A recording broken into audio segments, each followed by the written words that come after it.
Allez bad bitch, c'est Ariana, j'espère que vous allez bien et aujourd'hui bienvenue dans cette toute nouvelle vidéo. Comme vous pouvez le voir dans le titre, aujourd'hui je vous tourne la fameuse vidéo du coup des 5 mois d'hormones. Je ne vous ai pas tourné la vidéo des 4 mois parce que tout simplement ma vie était à chier et que je n'avais absolument aucun effet niveau corporel ou mental. Mais aujourd'hui je suis de retour et comme vous aurez pu le voir dans le titre, du coup j'ai changé mon traitement. J'ai changé très récemment mais je tenais quand même à vous en parler aujourd'hui dans cette vidéo parce que du coup je sais pas si je vais faire du coup la vidéo des 6 mois d'hormones, peut-être que je vous ferai la vidéo des 7 mois, donc je préfère vous en parler maintenant et surtout que j'ai eu énormément d'effets négatifs à propos de ce traitement, mais c'est des effets négatifs que je suis obligée de subir avant du coup d'accéder au paradise, des effets de ce bloqueur quoi. C'est parti. Alors je sais que vous êtes pas mal de personnes transgenres à me découvrir du coup via mes vidéos bilan. Alors moi je m'appelle Ariana, j'ai bientôt 17 ans et je suis une femme transgenre. Je suis hormonée depuis le 15 septembre 2021. Si vous êtes nouveau, j'ai sorti une vidéo sur ma chaîne YouTube du coup des 1 mois d'hormones et du coup une vidéo sur les 3 mois d'hormones. Donc n'hésitez pas à aller la voir si vous le souhaitez d'ailleurs et si ça peut vous aider. Alors tout d'abord, déjà, il y a un petit star qui a décidé de pop en plein milieu de la nuit alors que je ne dors pas. Écoutez, moi je trouve que ça fait très original. Bientôt je vais ressembler à un petit sapin de Noël. Et oui, avant, parce que je sais très bien que vous allez me faire la remarque, j'ai des suçons. Remarquez, ma vie sentimentale commence enfin à aller mieux. Donc on va pas s'en plaindre, on va faire genre qu'on n'a rien vu. Puis dans tous les cas, ça arrive à tout le monde. Alors déjà, je vais vous présenter mon traitement hormonal. D'ailleurs, j'ai beaucoup de trucs à vous dire. Et comme vous aurez pu le voir dans le titre, sûrement, j'ai changé mon traitement hormonal. Donc c'est pour ça que du coup aussi je tenais à vous faire cette vidéo pour vous en parler. Je suis sous Zestrodose, donc c'est des oestrogènes à tout simplement appliquer ici, donc c'est sous forme de gel. Et comme bloqueur, attention parce que je tenais vraiment à mettre ça entre de gros guillemets, c'est le finastéride. Next, je vais vous parler du coup des changements qui ont du coup changé. C'est logique, espèce de connasse. Mais du coup des changements qui sont apparus du coup entre du coup mon 4e et mon 5e mois d'hormones. Au niveau de mon visage, alors déjà il faut savoir que mes cheveux ont énormément poussé. J'ai fait une coloration le 8 décembre 2021 et là c'est clairement, vous pouvez voir la différence de couleur. C'est clairement tout ce que j'ai eu comme longueur depuis le 8 décembre, sachant que quand je vous tourne ça, on est le 22 février. Au niveau de mon nez, en fait, il s'est affiné à cette, à ce niveau-là, mais pas à ce niveau-là en fait, clairement il s'est juste affiné ici. Ensuite, mon regard je trouve vachement plus féminin.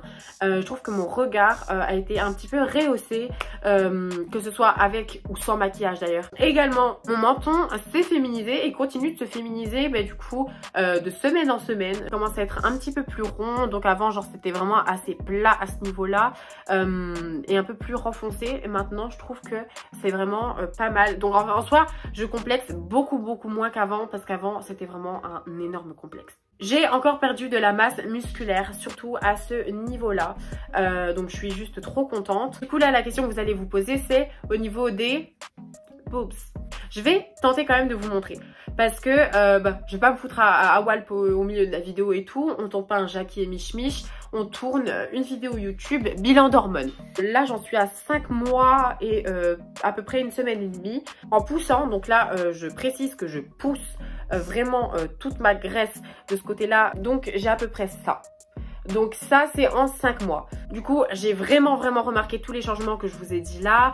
Donc ma poitrine qui a vraiment bien continué à se développer et qui continue d'ailleurs actuellement à toujours se développer. Là je le sens vraiment bien. Niveau corps, on va dire bas du corps et tout, j'ai à peine de graisse qui s'est mis en plus dans mon cul et dans mes hanches.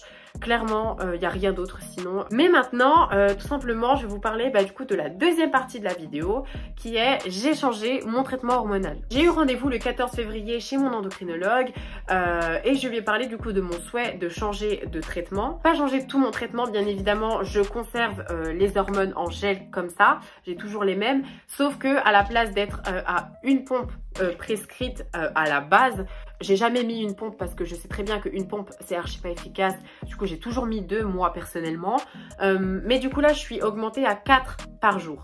Donc j'en applique 2 le matin et 2 le soir. Au niveau du coup de mon bloqueur, le finastéride était très dangereux. Ça c'est parce que moi je m'en suis renseignée. Sinon mon endocrinologue en avait limite rien à foutre. Elle était là en mode ouais Alors le finastéride, il faut savoir que j'essaierai pareil de vous mettre un lien du coup pour vous renseigner davantage, mais peut causer du coup des problèmes neurologiques, des troubles assez dépressifs quand même, enfin des phases assez dépressives, des idées suicidaires, des choses comme ça sur le long terme. Le finastéride c'est archi pas efficace. Si jamais vous avez du finastéride de prescrit, je vous donne un bon conseil, changez-le. Ça ne va absolument pas baisser votre taux de testostérone, ça va juste baisser votre taux de DHT. Je crois que c'est archi pas pareil. Mais en tout cas, votre taux de testostérone ne va pratiquement pas changer. Moi, ça n'a rien fait. Le finastéride n'est pas efficace. Depuis le 14 février, je suis sous Decapeptyl. C'est en fait tout simplement des injections à faire du coup dans la fesse tous les 28 jours. Et du coup c'est le bloqueur de testostérone qui part directement dans le sang. Et cette fois-ci c'est un réel bloqueur de testostérone et qui en plus présente très peu de risques. Je suis très pressée de voir du coup ma testostérone baisser et les effets de mon corps du coup être augmentés, parce que forcément quand on a la testostérone qui se bat en masse avec les œstrogènes, c'est sûr que les effets sont beaucoup moins présents, on va dire. Le 14 février j'ai pris ma première injection du coup de Decapeptyl et clairement là on est le 22 février et au niveau effet négatif c'est bon. Là on commence à être à son paroxysme, c'est-à-dire que j'ai envie de me foutre en l'air quoi, en demandant l'avis des femmes transgenres du coup sous Decapeptyl, et beaucoup m'ont répondu qu'elles le trouvaient très efficace. Que leur du coup au niveau de testostérone avait été baissé au niveau de testostérone qu'a une femme cisgenre dans le sang, logique. On m'a averti que lors du premier mois donc de la première injection seulement, hein, ça ne le fait pas à toutes les injections, c'est seulement lors de la première, pendant un mois en fait je vais avoir un pic de testostérone immense qui va me faire du coup tous les effets de la testostérone habituelle, la libido qui du coup n'était pratiquement plus présente, et du coup maintenant la libido est présente un maximum. Ça franchement c'est l'effet négatif qui me fait sentir le plus mal en fait, parce que sur le moment en fait je sens vous savez mon engin entre guillemets qui est en érection assez souvent parce que je ne contrôle absolument pas, sachant que ma testostérone fait ce qu'elle veut, elle est en train de s'amuser clairement. Mes poils poussent énormément vite. Ça fait à peine une semaine que je suis tout simplement sous Decapeptyl et il y a eu énormément d'effets dus à la montée de testostérone, donc je pense que la testostérone était quand même pas mal bien présente dans mon corps pour que ça augmente aussi vite. En tout cas voilà, ça donc c'est les effets négatifs. Bien évidemment c'est des effets qui ne vont pas persister dans le temps. Au bout d'un mois ma testostérone va commencer à redescendre et du coup à se bloquer, et puis pour que dans quelques mois je n'ai pratiquement plus de testostérone. Du coup voilà, niveau moral depuis quelques jours ça va pas trop, ça j'ose pas trop en parler parce que tout simplement je me mets beaucoup la pression, je commence à refaire des petites crises de dysphorie, tout ça. Aussi, le temps n'arrange pas les choses, il fait pas super beau, la reprise des cours c'est bientôt. Et tout ça, en fait, plus je pense la montée de la testostérone fait qu'au bout d'un moment, j'arrive à un stade où je commence à saturer en fait.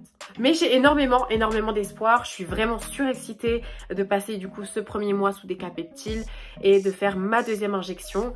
Et voilà, dans tous les cas, je vous ferai des updates du coup sur les changements, sur du coup je pense je vous ferai les updates du 7e mois d'hormones. Je me dis pourquoi pas attendre et ne pas vous faire le 6e mois s'il n'y a pas vraiment plus de changements que ça. En tout cas j'espère que cette vidéo vous aura plu, j'espère que comment dire, ça aura pu un peu vous situer. J'essaie d'être très transparente avec vous, donc voilà, au niveau de ma libido surtout, voilà, ma libido a beaucoup réaugmenté et je tenais quand même à vous le dire parce que beaucoup de femmes transgenres n'osent pas, alors que moi je trouve que c'est très important, parce que je veux que si ça vous arrive à vous aussi, vous ne vous sentiez pas seul et que vous puissiez vous dire que j'ai été également dans ce cas-là et que beaucoup d'autres femmes transgenres ont été dans ce cas-là. partenariat-là également. N'hésitez pas du coup à vous abonner à ma chaîne YouTube en cliquant du coup sur le bouton s'abonner, droppez votre meilleur like et rejoignez-moi sur mon Instagram que j'affiche juste ici.